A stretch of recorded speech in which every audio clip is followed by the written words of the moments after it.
Coming up on Saturday, a top 10 clash in the Big Ten, the annual whiteout game in Happy Valley featuring number 3 Penn State and number 6 Oregon. But some meat left on the bone in their most recent meeting, those two. The Ducks beat Penn State in the Big Ten title game. James Franklin hoping for a lot less points given up this time around, and of course a win over a top 6 opponent. Franklin and friends 2-20 against the AP top 6. That's tied for the second worst among any FBS head coach all time. It's also the 4th meeting between these two as top 10 teams. So let's dive into the matchup as we take a look at Penn State's last 6 whiteout games. It's been pretty good for Penn State. We'll leave it at that. They certainly know how to handle business when it comes to the whiteout matchup there, but certainly know that Oregon brings maybe a different level than some of these other teams on the board. So let's get ahead of the matchup here before we get to Saturday as we welcome in our 24/7 sports crew. We've got Lions 24/7's Tyler Donohue and Erik Skopil of Duck Territory, which is the 24/7 site for Oregon. I want to just start out, guys, with a general vibe check for these two teams. Both undefeated, both feeling good, but we know that this game could be a difference maker down the stretch. So Tyler, I'll start with you. The environment's going to be electric out there with the whiteout. So how are the Lions feeling coming into this one? Well, they're coming in after 3 non-conference games, end of bye week, outscoring their opponents 132-17, and yet it still feels like the curtain truly lifts this Saturday night on the Nittany Lions 2025 squad. A lot of depth work in those first 3 games. I think there were some inconsistencies on offense that stood out a bit, but it's just tough to know what you can read and what you should not read when they're playing Villanova, Nevada, and Florida International. Now, coordinators Jim Knowles and Andy Kotelnicki, they're going to use whatever they got in their arsenal to get through this game and get a win against a top 10 opponent.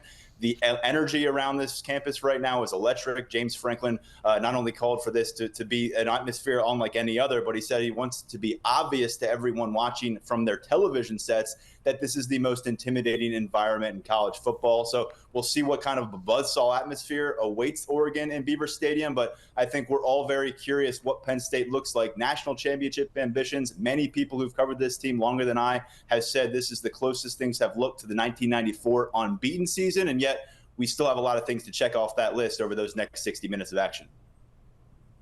I think it's really similar on Oregon's side, actually, which maybe surprises some folks. I mean, Oregon also undefeated 4-0, 4 wins over teams that really weren't on their level, not competitive games that were over at halftime, largely games where you go into the 4th quarter playing basically reserves. What is this team's ability to play 4 full quarters? I mean, they've played, I'd say, of the 16 quarters they've played this year, 14 have been up to the standard, to steal a phrase from Dan Lanning.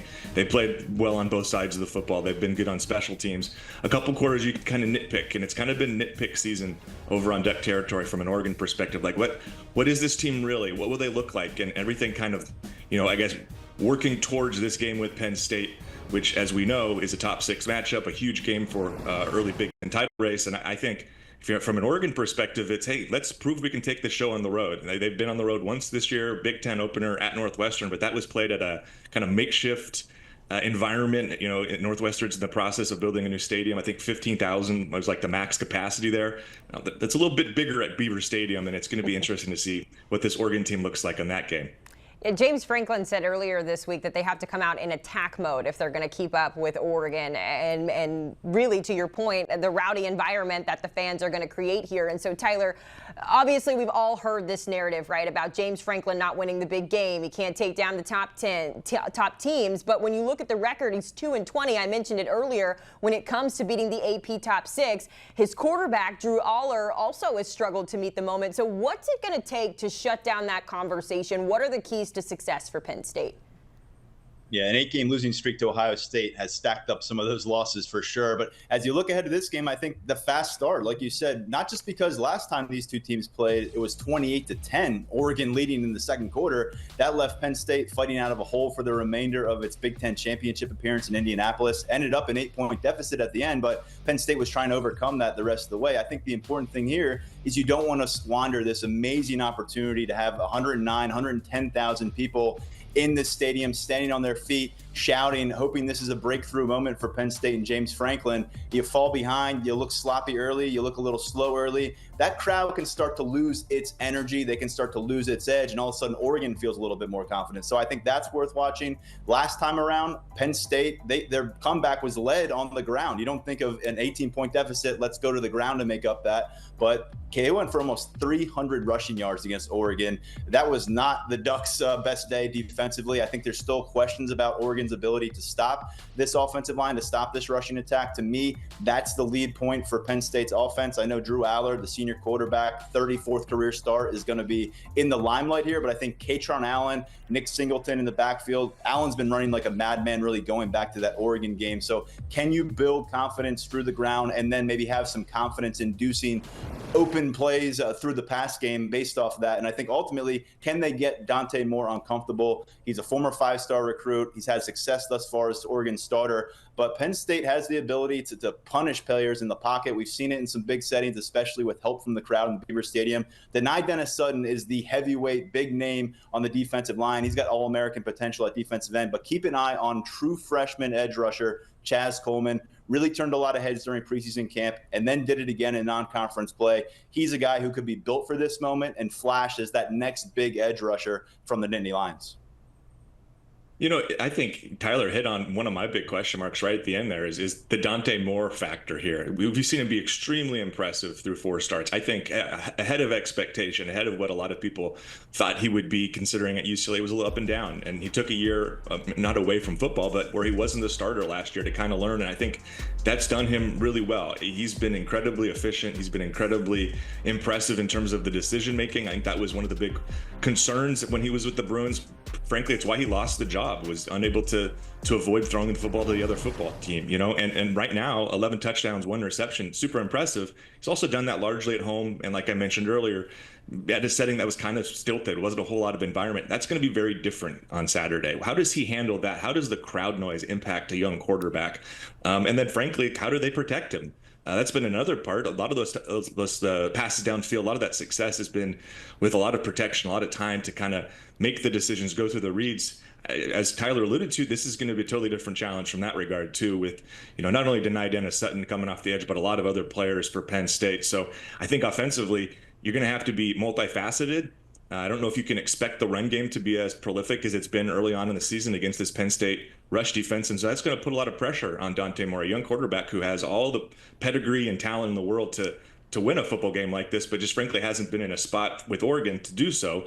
So that's one key. And I hate to piggyback again, but Tyler nailed it for me. It's can Oregon's defense slow down Penn State's rush attack? I mean, these 2 running backs are incredibly impressive, probably the 2 most impressive on Oregon's schedule. And they saw, you know, firsthand in the Big Ten championship game. Again, it was a win, but it was a win where they gave up almost 300 yards on the ground. They've got to be better in this one. I don't think you can expect or rely on the offense to score 45 points, and you certainly can't expect the defense to manage a game where you give up almost 300 yards on the ground on Saturday.